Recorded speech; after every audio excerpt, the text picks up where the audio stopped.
From the Oklahoman studios in Oklahoma City, I'm Barry Trammell. This is an OU football update, and on the phone in Norman is OU writer Jason Kersey. And JK, the Sooners have Iowa State on Saturday, and like always, Oklahoma's big weapon is going to be wide receiver Sterling Shepard.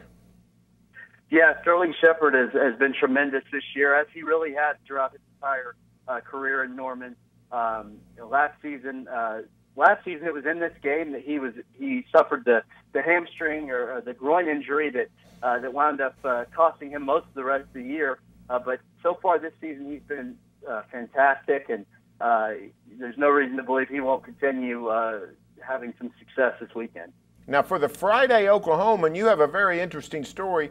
You're going to talk about the art of the sideline catch. And Sterling Shepard has mastered this art. We saw him in the Tennessee game with an unbelievable catch, fourth down, basically the tiptoes just inside the boundary. What have you learned when talking to receivers, particularly Sterling Shepard, about this particular talent? Well, so much of it comes down to awareness of knowing where you are on the field, and that's something that we've seen some receivers that had a lot of skill struggle with, like Trey McGuire when he was at OU. That's really the thing that held him back his freshman year, was not knowing where he was on the field and being out of bounds. But with Sterling Shepard, he's always aware of where he is. He said really it comes down to he runs those routes so many times throughout the week that he knows exactly where his feet are going to be. So he's able to know whether he's in bounds or out of bounds almost instinctively. And I think a lot of it comes down to natural talent, too. I mean, he's got great hands.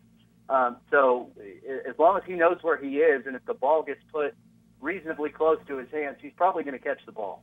How much of this talent is even more valuable now that Baker Mayfield is scrambling with the effectiveness that he is? We see a lot of these plays on Baker Mayfield when he is fleeing the pocket. Yeah, and that's one of the things Sterling Shepard talked about a lot. That particular play, that fourth down play that you mentioned, came on a play where Baker Mayfield was scrambling. That wasn't a designed route. That was just running their scramble drill that they work on all the time. And Sterling Shepard knew to get towards the boundary, and Baker Mayfield put it right where he needed to. So a lot of work goes into that. But I also think a ton of Sterling Shepard's ability to do that is very, very much his natural ability. Jason, we appreciate it. Talk to you later. Thanks a lot for joining us. Stay tuned for more OU football coverage here on News OK and every day in the Oklahoman.